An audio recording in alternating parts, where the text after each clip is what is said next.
কানাডায় পরিবারের নামে বাড়ির মালিকানা, নিয়োগ প্রক্রিয়ায় প্রশ্ন এবং অতীতের দুর্নীতির অভিযোগ সব মিলিয়ে নতুন করে আলোচনায় এসেছেন ঢাকা ওয়াসার ব্যবস্থাপনা পরিচালক মোহাম্মদ আব্দুস সালাম ব্যাপারী। বিশেষ করে কানাডার টরন্টো শহরে তার ও তার স্ত্রীর নামে কেনা একটি বাড়ির নথি প্রকাশ্যে আসার পর বিষয়টি আরও গুরুত্ব পেয়েছে। অন্টারিও প্রদেশের ভূমি নিবন্ধন সংস্থা সার্ভিস অন্টারিওর তথ্য অনুযায়ী 2018 সালের 28 মার্চ কানাডার টরন্টো শহরে অবস্থিত একটি বাড়ি আব্দুস সালাম ব্যাপারী ও তার স্ত্রী মাহবুবুন্নেসার যৌথ নামে কেনা হয়। সে সময়ে বাংলাদেশি মুদ্রায় প্রায় 12 কোটি টাকা সমপরিমাণ অর্থ লেনদেনের তথ্য পাওয়া গেছে। স্থানীয় সূত্রগুলো বলছে বর্তমান বাজার দরে বাড়িটির মূল্য প্রায় 20 কোটি টাকার কাছাকাছি। বাড়িটি কেনা হয়েছিল বুইয়ংয়ের প্রধান নির্বাহী কর্মকর্তা ইনসান ইয়ামের কাছ থেকে।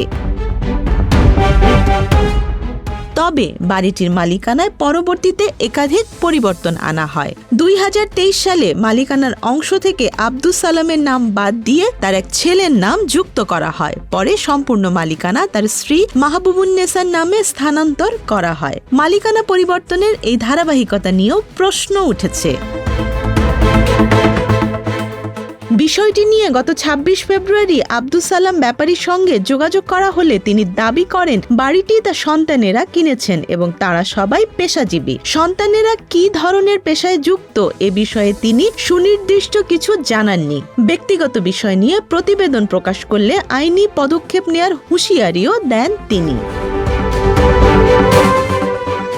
সরকারি চাকরিজীবীদের আচরণবিধি অনুযায়ী বাড়ি বা ফ্ল্যাটের মতো স্থাবর সম্পদ অর্জনের আগে সরকারকে অবহিত করা, প্রয়োজনীয় অনুমোদন নেওয়া বাধ্যতামূলক। এক্ষেত্রে যদি কোনো সরকারি কর্মকর্তা বা তার সন্তানের নামে সম্পদ কেনা হয় তাহলেও অর্থের উৎস উল্লেখ করে তা কর্তৃপক্ষকে জানাতে হয়। সাবেক অতিরিক্ত সচিব ও সরকারি চাকরি আইনের বিশেষজ্ঞ ফিরোজ মিয়া এ বিষয়ে বলেন, সন্তানের নামে সম্পদ কেনা হলেও সেটি গোপন রাখার সুযোগ নেই। আইন অনুযায়ী তা জানানো আবশ্যক।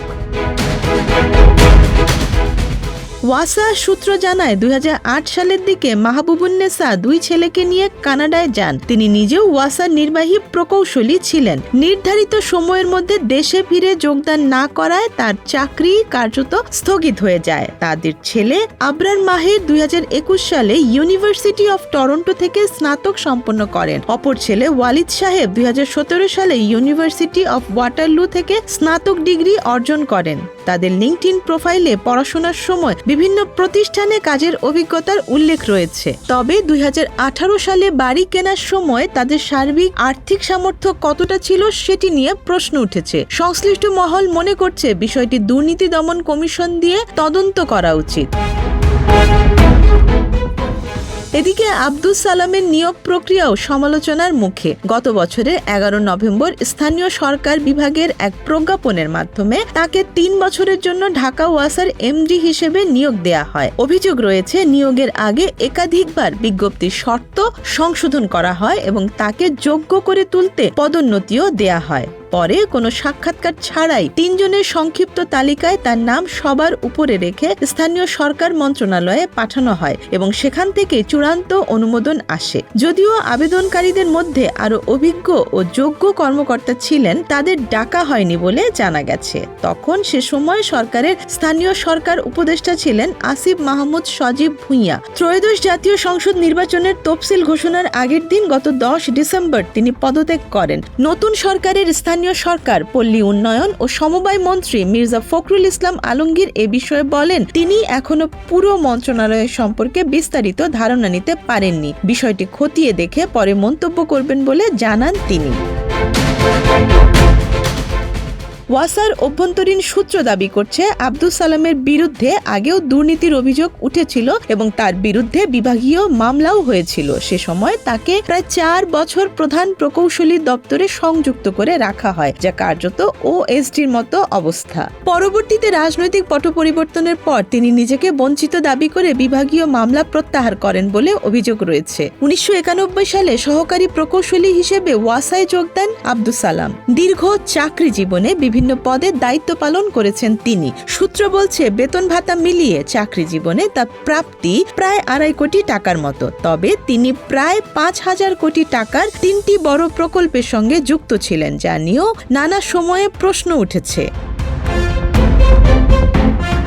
কানাডায় বাংলাদেশিদের কেনা বাড়ি নিয়ে দীর্ঘদিন ধরে আলোচনা চলছে। দুর্নীতি ও অর্থ পাচারের মাধ্যমে কেনা বাড়িগুলোর কারণে কিছু এলাকা বেগমপাড়া নামে পরিচিতি পেয়েছে। অতীতে পাচার হওয়া অর্থ ফেরত আনা এবং দায়ীদের বিচারের আওতায় আনার বিষয়ে নানা উদ্যোগের কথা বলা হলেও কার্যকর অগ্রগতি খুব কমই দৃশ্যমান হয়েছে।